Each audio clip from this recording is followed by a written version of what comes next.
Assalamualaikum warahmatullahi wabarakatuh. Halo, welcome back to my channel. Di sini saya akan menjelaskan tentang demonstrasi kontekstual di modul 1.2, di mana terdapat nilai dan peran dari guru penggerak. Perkenalkan, nama saya Vita Permatasari. Saya dari SMP Negeri 4 Majenang, calon guru penggerak angkatan 7 Kabupaten Cilacap. Oke. Di sini kita ya sebagai calon guru penggerak itu harus tergerak, bergerak dan menggerakkan. Bagaimana sih nantinya untuk ke depan? Nah, yang pertama di sini saya akan menjelaskan tentang nilai-nilai dari guru penggerak. Itu ada 5 ya, seperti yang sudah dijelaskan di video sebelumnya. Yang pertama yaitu berpihak kepada murid.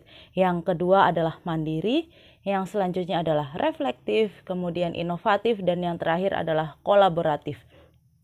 Dari 5 ini ya nantinya kita sebagai calon guru penggerak ya yang mulai akan menggerakkan seperti itu. Nah, bagaimana sih gambaran diri saya sendiri di masa depan 3 tahun ke depan itu sebagai calon guru penggerak atau sebagai guru penggerak? I am as teacher in future, di mana saya akan menjadi seorang guru di masa depan. Nah, yang pertama yaitu berpihak kepada murid, di mana sebagai guru penggerak nantinya ya 3 tahun ke depan di sini saya melakukan pemilihan model dan media pembelajaran yang tepat. Kemudian pemilihan sumber belajar ya, di sini pemilihan sumber belajar dengan berbagai macam sumber, entah itu buku, internet dan lainnya. Kemudian aktif dalam pembelajaran ya. Jadi siswa itu sendiri aktif dalam kegiatan pembelajaran. Yang selanjutnya adalah apersepsi. Jadi guru tersebut memberikan apersepsi sehingga nanti murid tersebut mengetahui apa sih materi yang akan disampaikan. Dan yang terakhir di sini adalah bagaimana pemilihan strategi pembelajarannya agar kita bisa keberpihakan ini terhadap murid. Kemudian yang selanjutnya di sini adalah mandiri. Nah, di mana sebagai guru penggerak ini kita harus belajar ya, belajar sepanjang hayat. Ya, jadi tidak hanya belajar saat ini tetapi sepanjang hayat. Kemudian mengikuti pelatihan atau workshop secara mandiri, jadi tidak bergantung terhadap sekolah yang kita tempati. Selanjutnya mengembangkan pembelajaran berbasis teknologi. Jadi saat ini kan teknologi itu sudah semakin canggih di era industri 4.0. Nah, di sini kita harus terus mengembangkan teknologi-teknologi yang ada. Terus kemudian update and upgrade my skill ya. Jadi skill yang saya miliki harus terus diupdate dan diupgrade. Dan yang terakhir, bagaimana sih caranya kita aktif menjadi presenter atau narasumber di berbagai kegiatan. Dan yang selanjutnya di sini adalah reflektif. Reflektif di sini yaitu memberikan ya. Jadi di akhir pembelajaran kita bisa memberikan pertanyaan refleksi pembelajaran terhadap murid.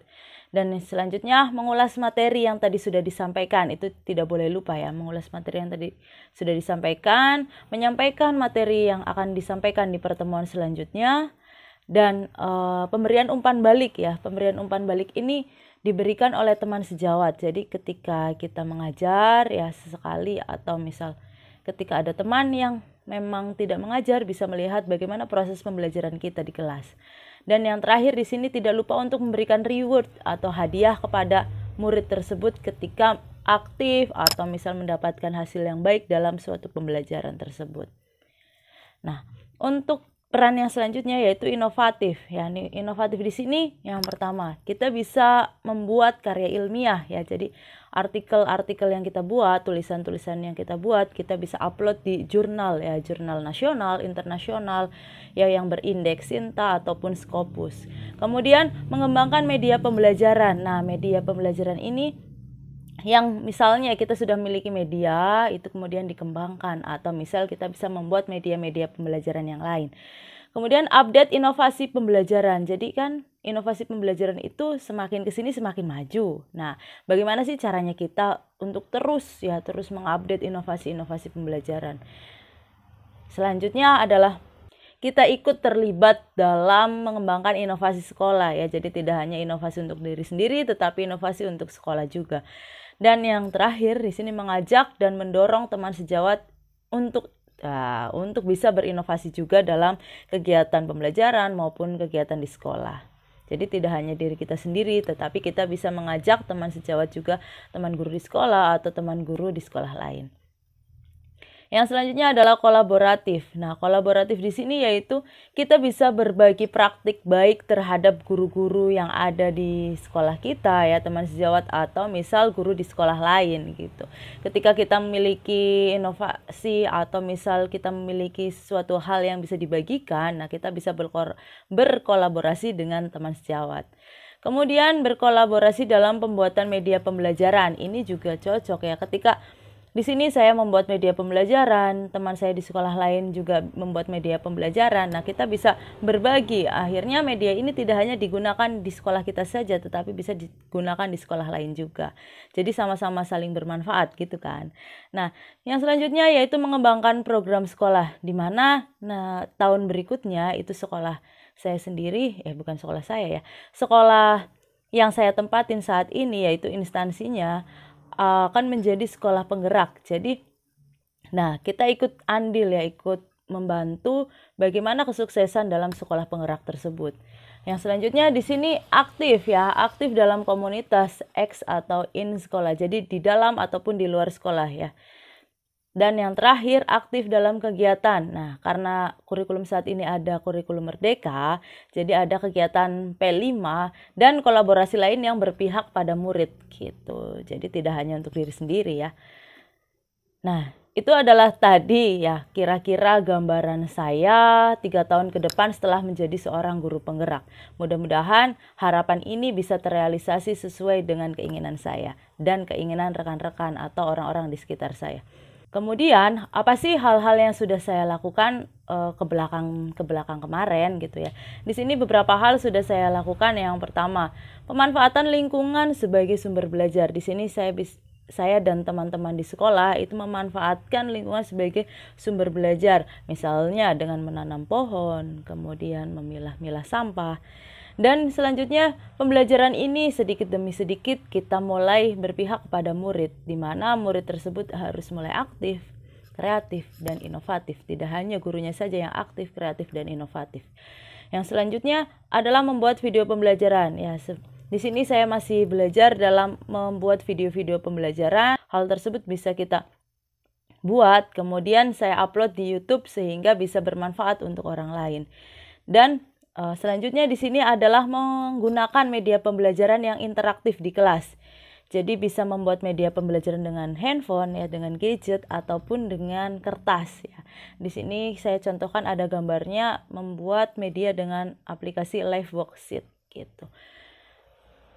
Apa sih yang selanjutnya? Yaitu belajar mandiri dengan mengembangkan kompetensi, di mana sekarang kan sudah mulai banyak tuh webinar-webinar, seminar-seminar, meskipun saat ini seminar-seminarnya sudah secara offline ya, tetapi di situ kita bisa belajar ya, belajar dengan mengembangkan diri tidak hanya di sekolah, tetapi kita bisa mengikuti workshop atau pelatihan-pelatihan yang lain.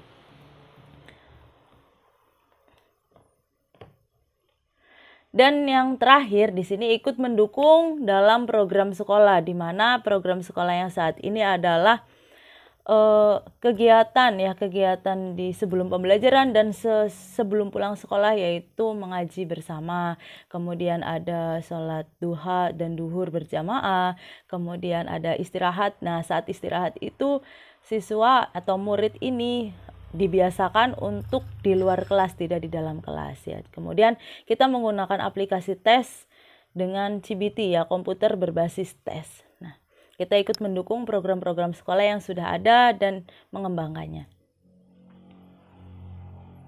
Oke, terima kasih. Salam dan bahagia Bapak Guru hebat. Di sini kita sebagai calon guru penggerak harus bisa menggerakkan, tergerak ya, dan bergerak sendiri terutama. Terima kasih untuk video kali ini. Semoga bermanfaat. Thanks for watching. Sampai jumpa di video selanjutnya. Ya, see you in the next video. Saya Vita Permatasari dari SMP Negeri 4 Majenang, calon guru penggerak angkatan 7. Silakan bisa follow sosial media saya, dan jangan lupa like, comment, and subscribe ya di sini di channel YouTube saya. Terima kasih. Sekian dari saya. Wassalamualaikum warahmatullahi wabarakatuh. Bye. See you next time.